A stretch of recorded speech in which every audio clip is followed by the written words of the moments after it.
That brand and the visual aspect of it is really important. For a first impression, you get like 3 seconds. That's on your website, that's seeing you on social media. Like it is not a lot of time to communicate your competency, your personality, your promise, your brand promise. If people can't tell immediately who you help and how from what they're seeing on your website and in your messaging, you've kind of missed an opportunity to catch them as a customer. We want not just the first impression, but every impression after that to not only communicate who you are, what you do, and what you're about, but also reaffirm that every time. Welcome to Bottled Up. I'm Andrew Allen, and today I'm joined by Lindsey Binion, a rebranding strategist and the owner of Lindsey Binion Creative. Lindsey has years of experience helping companies evolve their image and connect with customers in fresh, authentic ways. In this episode, we dig into how the right branding shapes your business identity, why your logo is just the tip of the iceberg, and how to stand out in a world full of cookie-cutter AI-generated designs. If you've ever wondered what goes into a real brand refresh, or whether your company's personality is actually coming through in your marketing, you won't want to miss this one. Let's get started.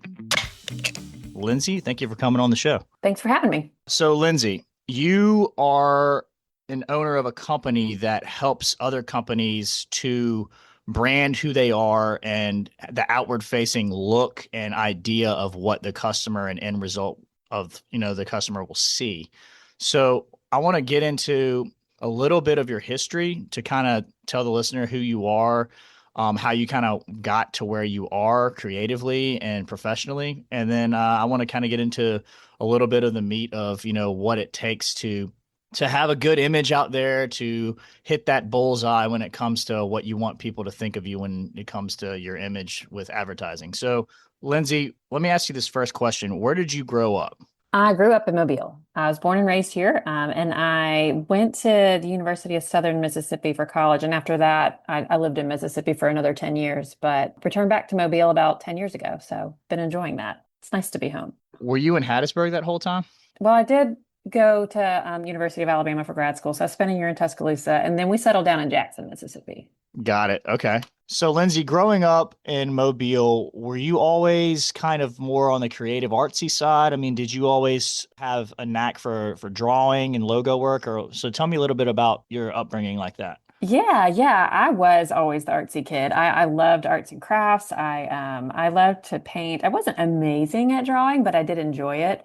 And then when I got to high school, I joined the yearbook team and I spent 2.5 years doing the yearbook. And that's when I kind of realized, hey, this computer aided design it's a pretty cool way to get my creativity out, because where I was frustrated when I couldn't draw, I could see what I wanted in my head, and learning the computer graphics really helped me get it out of my head and onto paper. And it just kind of opened my eyes up to what could really be done once you can have the right tools. That's interesting. So, drawing is a skill like everything else, right? Like the more reps you do, the better you get at it. And Yes. so basically happenstance that the technology caught up to where you could use technology to help you kind of utilize your vision. Yeah. I mean, I could sketch, I could draw, but I was, a little bit of a perfectionist, and it didn't ever look the way I wanted it to look in my head. My motor skills did not match my imagination. So, yeah, learning graphic design, doing the yearbook really kind of opened my eyes to that. And I went on to major in that at Southern Miss, and I really, really enjoyed that. That's when I got into the real classes of how to draw and color theory and just how to use art to elicit emotions and feelings in an intentional way. And I loved it. I was hooked from the beginning. It's a really cool concept that we don't normally think about because we just look at something and we like it, right? We don't know why we like it. Yeah. We like it, and it invokes a response in our brains. And the science behind that has always been kind of interesting to me about how, especially because I have I have a marketing mindset, right? Like everything I look Hmm. at it, like how can I sell this? What's the good things about this? What's the bad things about this? That kind of thing. And logo work and what you do in helping other companies brand themselves and to invoke a response from the end user through advertising is very, very interesting. So you graduate from Southern and then you decide to get your master's degree at Alabama. What were you majoring? What was your master's in? So I actually switched my graphics major to advertising while I was at Southern because I became really interested in the psychology of it all too, and I like to know the intentions behind it and just the art of selling and that you can use art to sell. So when I went to Alabama, I got my master's in advertising and public relations. And it was interesting. I was the only ad major in that program, which I found really interesting. A lot of theater people, PR people, communications. But it was really cool to get to see the deeper research behind it. When you get your master's degree, that's when you get into like the research of communication theory and like where people are starting from and where you want to get them to and how to figure out what's realistic along that scale to move them in one step. Now, the next step of the campaign is going to move them the rest of the way. It's just a lot of Yeah. really fascinating, just science behind I it. mean, it's kind of interesting that you say that you were the only person with that background in that program because I would Yeah, imagine, I mean, the two go hand in hand, right? It's they it's like do. so you really kind of knew. Did you always think that you were going to do what you're doing now? And like, was that like your overall goal, or you were just like, I'm interested in this, I want to go ahead and get it done? Yeah, yeah, it was. I went on to work at ad agencies kind of straight out of grad school, and I'm pretty sure that's how I got my job. Is I put on there like I'm a graphic designer, but here's the other things I'm interested in and skills that I have. I just want to work anywhere you can put me. So I actually got a job as a traffic manager. They called it traffic manager back then. It's like a project manager now, the person who decides who's going to work on what and the flow, keep things moving through the agency, keep things done on time. Yeah. Yeah, so I did that for 2 years before I moved into the art department because I was like, I'll do anything it takes to get here because I knew it was my industry. I knew it was what I wanted to do. So for the listener, explain what it is that a rebranding strategist and what you do at Lindsey Binion Creatives. And for the listener, the reason why I kind of have a little bit of insight into what Lindsey does, and I want you to know is that what was it, 2 years ago or 3 years ago? I think it was two Yeah. years ago. We had an opportunity arise to change our logo here at Allen Beverages, and Lindsey was the person that we contacted to help us through that process. And I'm going to walk the listener kind of a little bit through what that process was like from my perspective, and I'd like to get it from yours as well, Lindsey. But explain to the listener what it is that you do. Sure. So with rebranding, it's really the art of helping growth phase founders and businesses to really just communicate their evolving value. So everyone thinks brand is, logo, it's just how we look, but there's a lot of work that goes in behind the scenes to figuring out who you are as a company. What do you stand on? Like what's always going to be true about you? What can the customer expect from you? At every touch point is with customer service at the register when they're buying. What can they expect from you on social media? What can they expect from you? Like, how is their experience of your company going to be shaped? All of that is the brand. All of that is intentional. And that's part of the work that I do with people. And I focus more on rebranding. In the beginning, I was focusing on startups because I do still believe that every company deserves to have a solid, strong first impression, because especially when you're starting off, it matters to be able to be taken seriously. It matters to get that momentum going with your business. But I learned through being a business owner myself that in the beginning, there's so much iteration that happens and so much good change that happens when you learn more about your customer and what they need from you and how you serve best and maybe what your new services are. And then as you get better at what you do, you're all of a sudden you're worth more. After a couple of years in, you really know the ropes more and you can serve at a higher level than you could when you started. And that's where I come in. That's where I come in to figure out, okay, who is the customer you serve best now and what are their needs? Because their needs are different from the needs of the customers you served when you started because they've grown. They're farther along in business. Yeah. It's just a net sum of looking at, okay, what are we now? What's true about us now that wasn't true when we got started? What can we offer now? What can we do now that is worth more? That is a better solution. Like we have more things to tell the audience than we did then. So how do we do that? Both with our messaging, and I do a lot of that with that's part of my brand strategies. We come in before we design anything. We're going to come in and look at who you are as a company, all those things I said already, but then also who is your audience? What are their needs? What do they need to feel in order to feel safe buying from you? Or what do they need to hear to know that you're the perfect fit for them?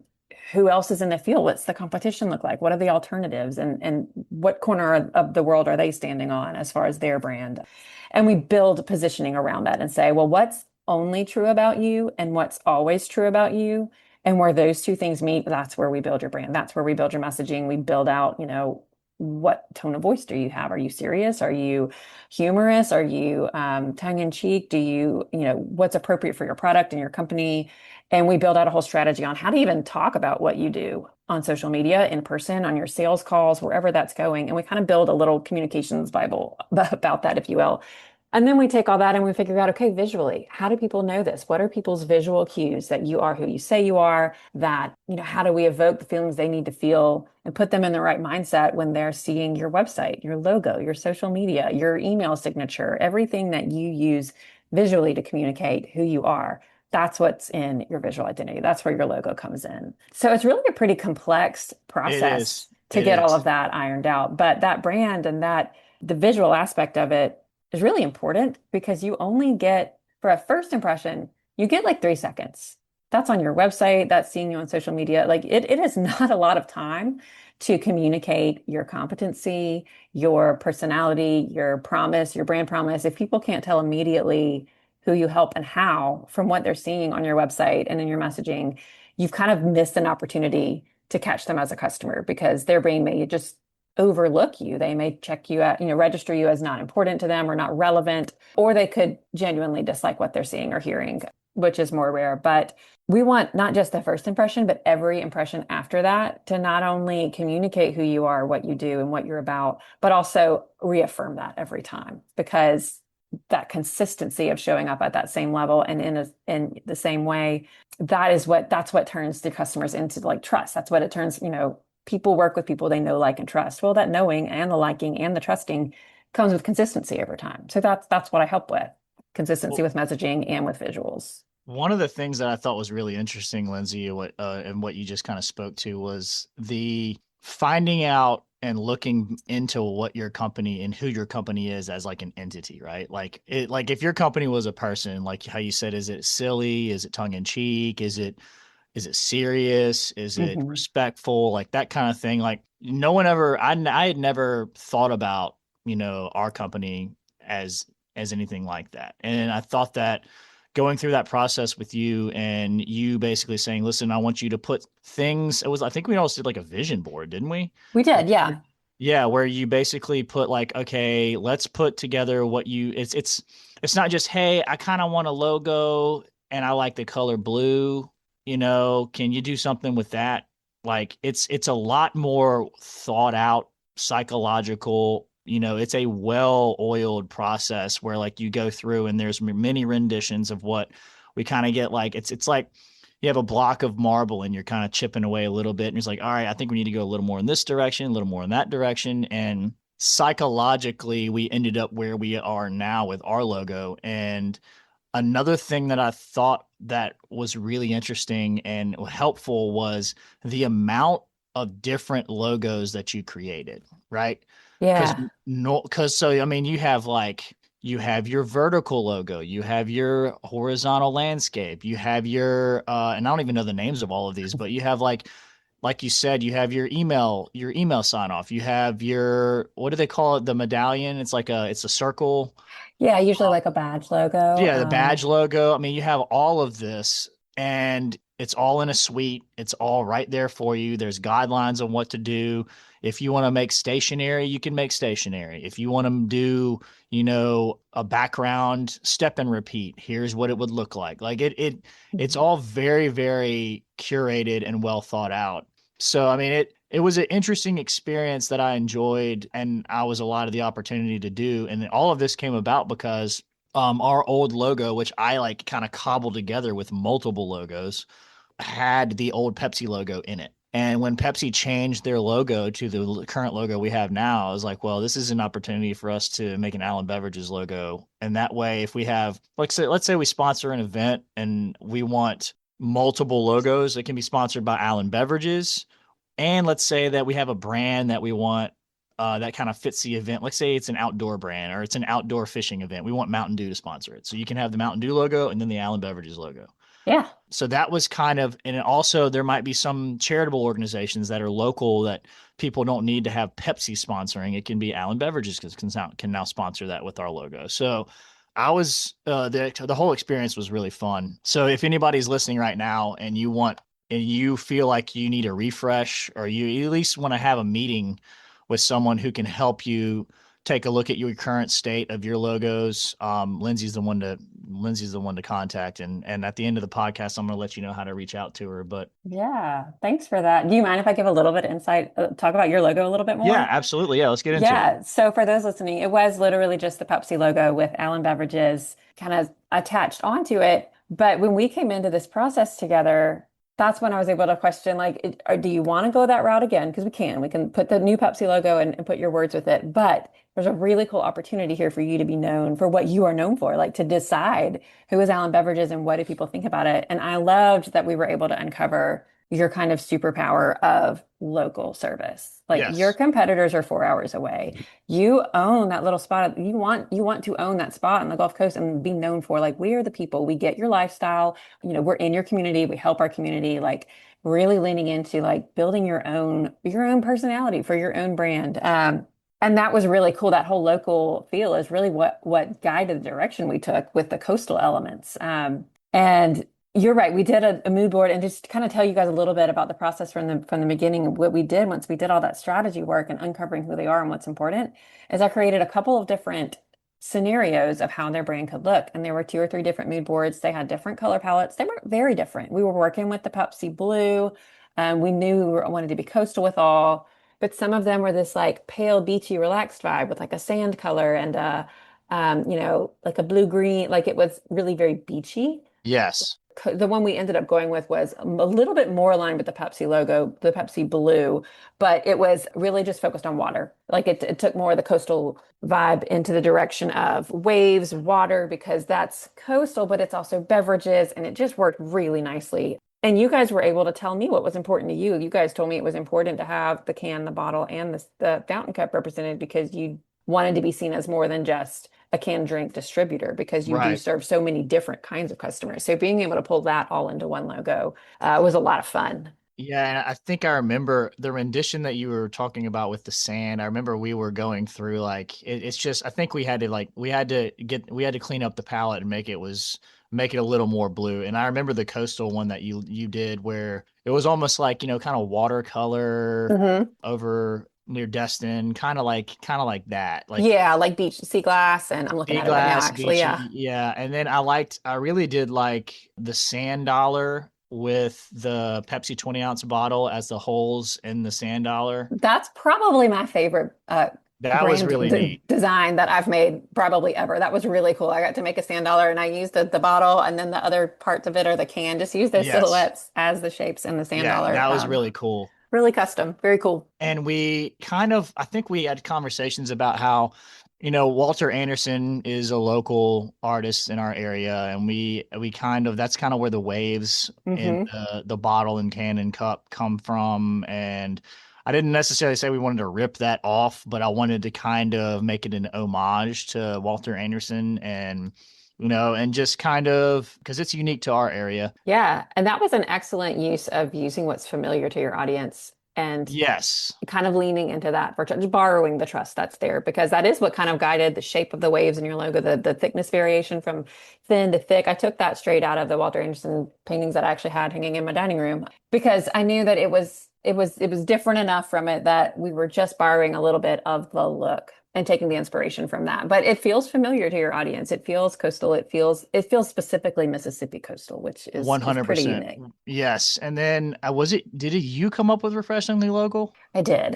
Yes, I love that. I think we had a conversation about, we want to be known as a local company. We've been around since 1947, so refreshingly local since 1947 that's a great tagline. Yeah, refreshing was part of the Pepsi. What really helped is you were able to give me the Pepsi brand guidelines too. So I worked within those, and their tagline used the word refreshing pretty often. So I wanted to kind of customize that for you. And refreshingly local really kind of captured, and since 1947, it really kind of established you because you guys are a third generation family owned. Like there's a lot of history there. Yes. So I loved being able to lean into that because I feel like your superpower is being local, understanding local, and being able to deliver with that kind of customer service that they've come to expect from you. And yeah, I like that we were able to tie that up really nicely into that tagline.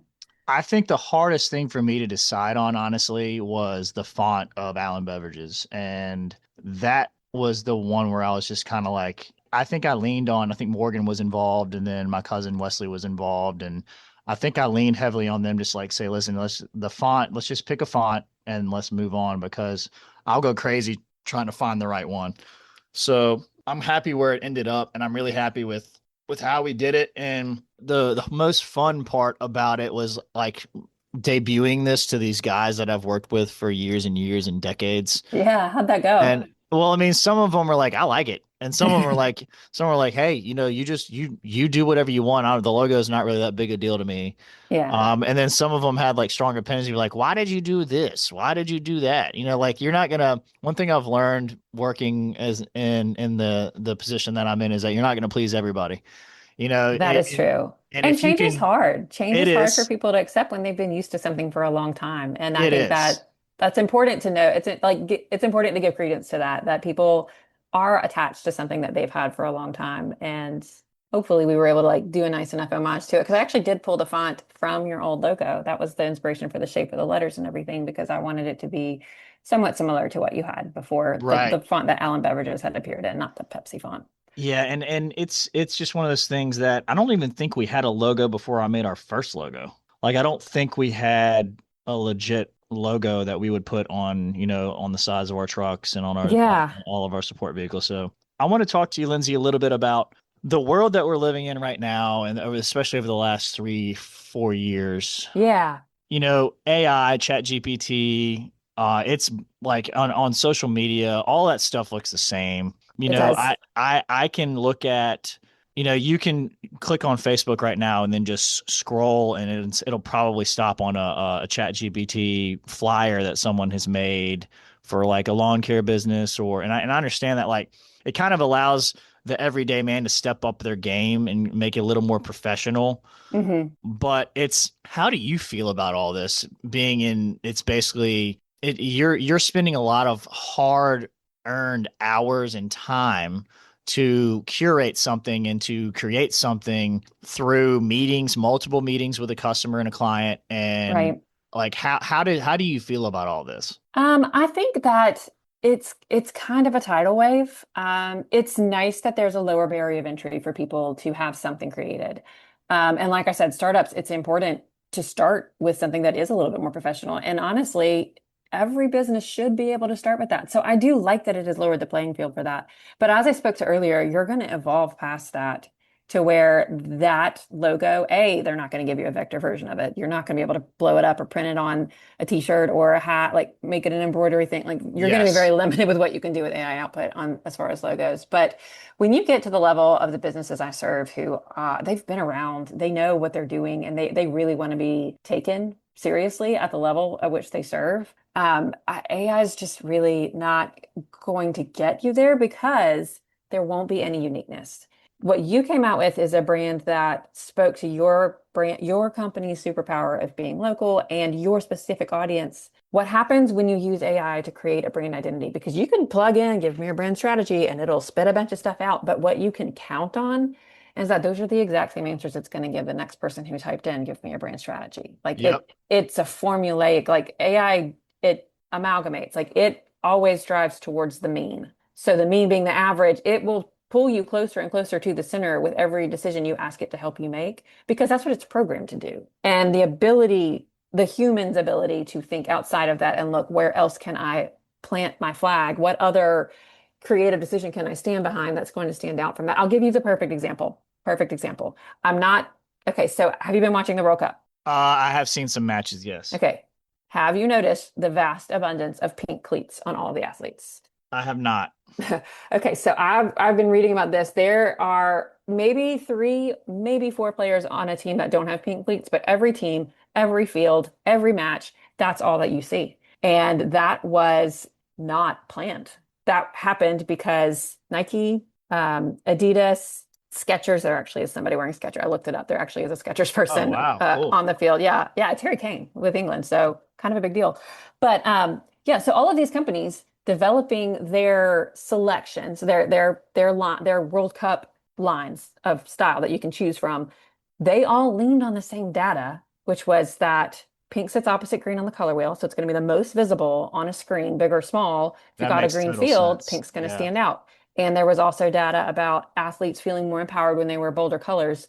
And independently, all of these shoe companies landed on pink. And I'm not saying they used AI. That's not what I'm saying. But what I'm saying is when everybody's using the same data, which everyone who uses AI does get the same data, those shoe companies, I will give them the credit that they did their own research, but they all were based on the same publications. Like they were all basing it on the same studies. Yeah. But so when you turn to AI to make you a plan, it's going to use the same data and the same research that it's going to use for every other brand that it creates everywhere. And you're going to end up with a whole bunch of same, same, same, same, same. But when you get someone who wants to stand out, like you had a few star players on those teams that said, and the players still get to choose their shoe. They still get to look at, if you're a Nike player, you look at Nike's line and you say, which of the five shoes do you want to wear? Like they still get to choose their shoe, but the menu was decided for them across the board. So all of them were choosing from the same small menu, which is kind Got of it. like what you do with AI. But there's a couple players who said, no, I like, orange is my color, blue is my color. I want you to make me a custom shoe that's like that.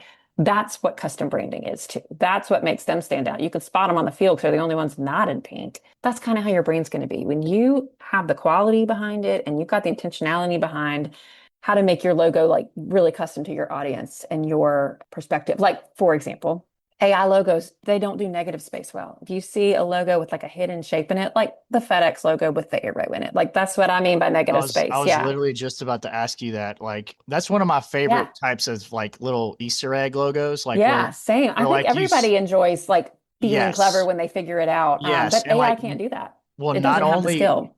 the FedEx one is incredible, not only just because it's an arrow inside of it, Hmm. but also it means like they're moving forward, like they're traveling, Yeah. It's like they're conceptual. yes, it's a conceptual hidden gem inside of it. And have you created anything like that? I actually did do, it hasn't been published yet. I got one out with a client right now that I'm really pretty proud of, but it's a church and it's for a fundraiser campaign they're doing. And they wanted to stand out because there are churches, other churches on their block that are moving in a motion of that are not being super welcoming and inclusive. And they're in an inner city church. It's in maybe Atlanta, I think. And Okay. I mean, I know that it's in Atlanta, but they wanted to communicate like everyone's welcome here. Every social cast, every like anybody off the street can come into our church.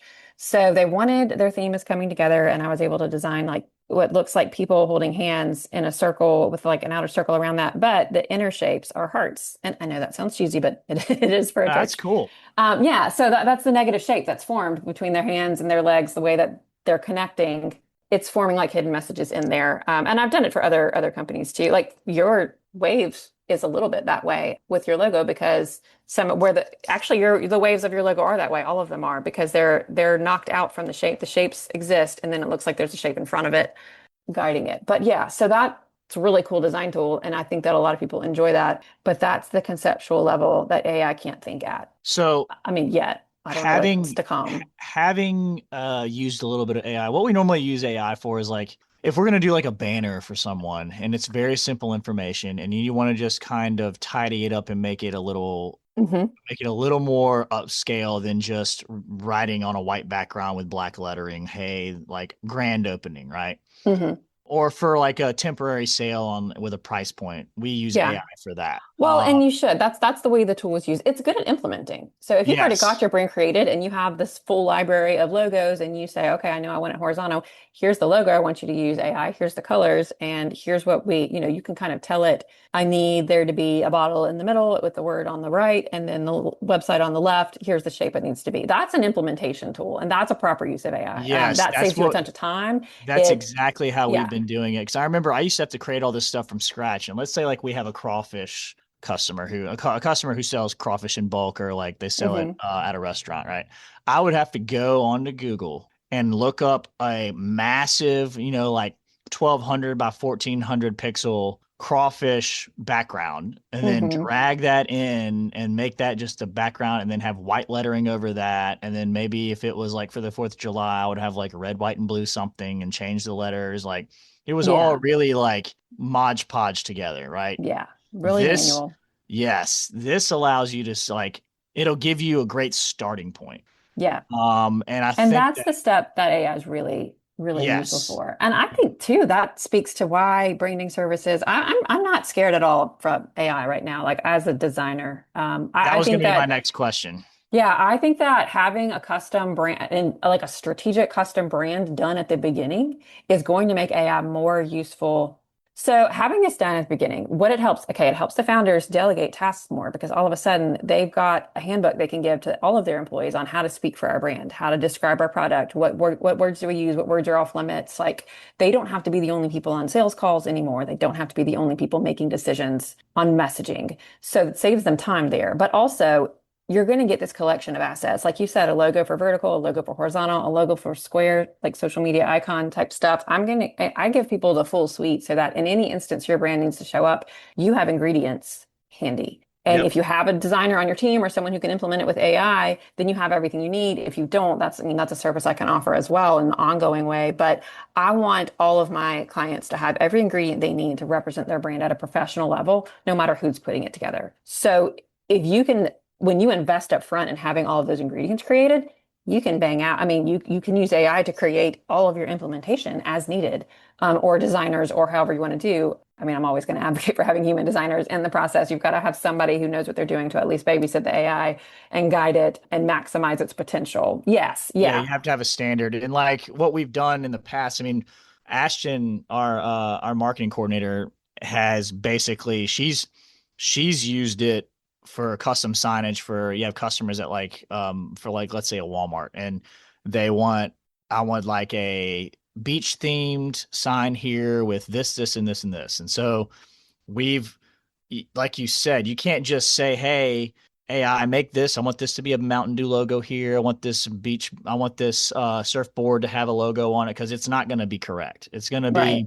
It's going to be funky looking. Yeah. They'll get it 80% there, right? But if, like you're saying, if you have your logo suite, you can feed that into AI or you can just stick it on top of the actual curated image that AI has made. And so now your professional looking logo is on an AI image and it's out front instead of being plugged into the background where it might tweak their logo a little bit. Hmm. So I do think that it's like a tool, like you said, it's like an ingredient. So like if you have like we're trying to do a sale on like 2 liters, like let's say we're running a 2 liter sale, we want to make a banner.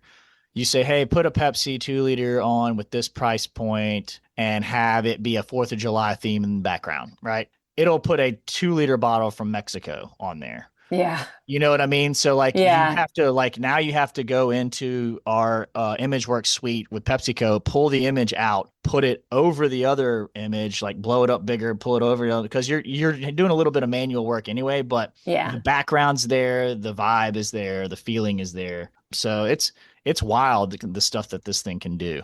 But it also, like you said, I would trust a human being, especially if someone is has been in business a while. I do think I do think that it's good for someone like let's say that I wanted to open up an LLC and I'm gonna open up a lawn care business Hmm. and I need a logo real quick because I have to have something to put on business cards. I have to have something to put on trucks, that kind of thing.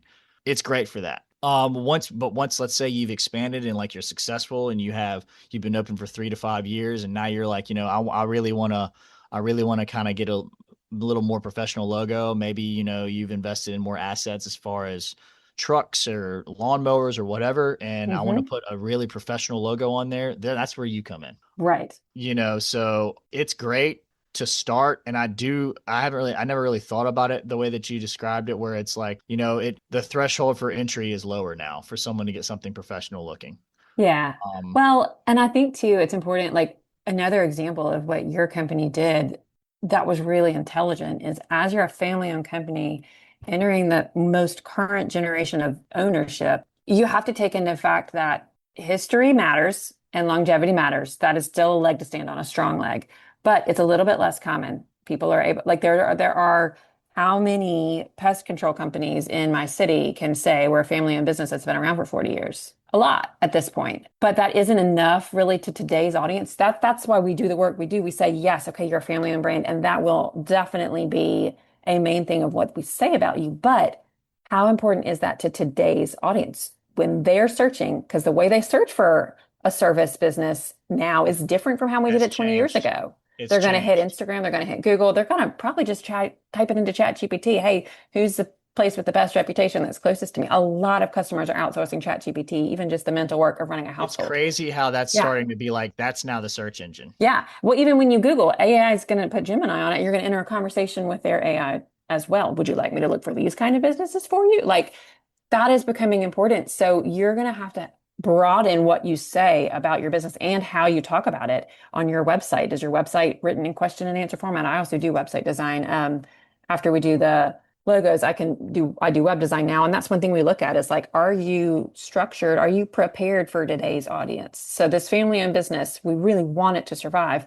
And all along, the reason it has survived is because it's adapted to the new audiences. And this is just another iteration of that. This is just the newest, the most current baseline of what you have to be as a company that has been around a long time. And if you want to protect the long-term value of the customers you already have and defend your corner of the market as new customers come into your market and you want to attract them too, you got to have more to stand on than just we've been around a long time. And this is a great way to kind of dig into, well, if you've been around a long time, what has become true about you over all these years? Right. You've had 70 years to develop your philosophy on how you do business together. How can we put that front and center as well? How can we lean deeper into that for your brand? How can we communicate more about what matters to you so that your customers can make their decision on who to serve? Is it important to you now that you do quote same day? Do you do, I mean, is there speedy service? Is it length of like how much do you educate your customer on the process that you're doing? Do you explain what you're doing to them? Maybe that's important to them, and maybe nobody else in your industry is doing that. We look for what's unique about you and put that front and center as a way to protect what you've been, new or old, but especially old, these family legacy businesses that are turning over now, as a lot of the owners are hitting retirement age. The way to protect that brand and bring it with you into the next generation of leadership is to kind of reevaluate, go back to basics, do that whole brand strategy foundation that I walked you guys through to see, yes, you've been around a long time, but what does that mean? What's true now because you've been around that long? Like, how does that guide and lead the way that you serve your customers? And we kind of bring that to the forefront as well. There's a whole science to it, and it's a whole other world that's kind of bubbling underneath everything else that you don't really think about. It was really interesting and an enlightening experience to go through that, being a third generation owner and talking with you about who do I think my company is, and then Mhm. you went into is your company feminine or masculine? Is it would you consider yourself it was really really neat. It was neat to basically try to fine tune who your company is and what's important to your company as a whole, and then create a logo behind it. So, Mhm. well, Lindsey, let me ask you this: how can a customer reach out to you if they're interested in getting some work done with you and to sign up to be a client of yours? Where's the best places they can reach you? Sure. Yeah. Well, I'm in a couple of places. I'm on LinkedIn, just at Lindsey Binion. And my website is lindseybinion.com. So that's a great place to look at. I'm actually kind of rebuilding it right now. It's in its phases of getting rewritten, but it's all solid there now. And it's kind of talking through my services. And then I've got portfolio on there. You can kind of flip through and see other brands that I've worked on, the variety of brands that I've served. And then there's a form there you can fill out to get a call with me booked. So we can just kind of talk through what you're going through and what would be a good fit. I would highly recommend anybody who is looking or even has an inkling that they want to have a meeting with Lindsey to take that meeting, because it's if you're wanting to refresh your logo and you want to kind of step it up, and this isn't something you're going to use for 2 years. This is you're going to be your logo for the next decade and a half to 2 decades. So Yeah, that's the um plan. yep, that is the plan. So reach out to Lindsey and she can help you. She cares about your business and she wants you to succeed, and her work shows. So, Lindsey, I really, really appreciate the conversation that we've had. It's been very interesting to get your opinion on a couple, whether it be AI or any logo work that a customer needs, and just it's all really neat. So I would like to thank you again for coming on, and Yeah, thanks for having me. This has been a great conversation. yes, absolutely. I wish you the best, and I look forward to hear from you in the future. All right, thanks, Andrew. Thanks so much for tuning in to this episode of Bottled Up. A huge thanks to Lindsey Binion for sharing her expertise and her story. Today, we learned just how much strategy and psychology go into rebranding, why a company's visual identity is about so much more than a logo, and why standing out authentically matters more than ever in the age of AI. If you're thinking about giving your business a refresh, take a look at Lindsey's work at lindseybinion.com. You'll be glad you did. For Bottled Up, I'm Andrew Allen. Thanks for listening. And until next time, remember to always support your local businesses, restaurants, events, and attractions. Cheers. Thanks for listening to the Bottled Up Podcast. Want us to deliver this show to your email inbox as they drop? Want to tell us about how you like the show? Or do you want to tell us about a Gulf Coast business or restaurant that you'd like for us to spotlight in any upcoming episodes? Email Ashton McEwen at abevinc.com. That's AMCKEOWN at ABEVINC.com. That's ABEVINC.com. Want to know more about Allen Beverages and how we work with our clients, partners, and vendors? Check out allenbeverages.com. This show was edited and produced by Johnny Gwynn and Deep Fried Studios.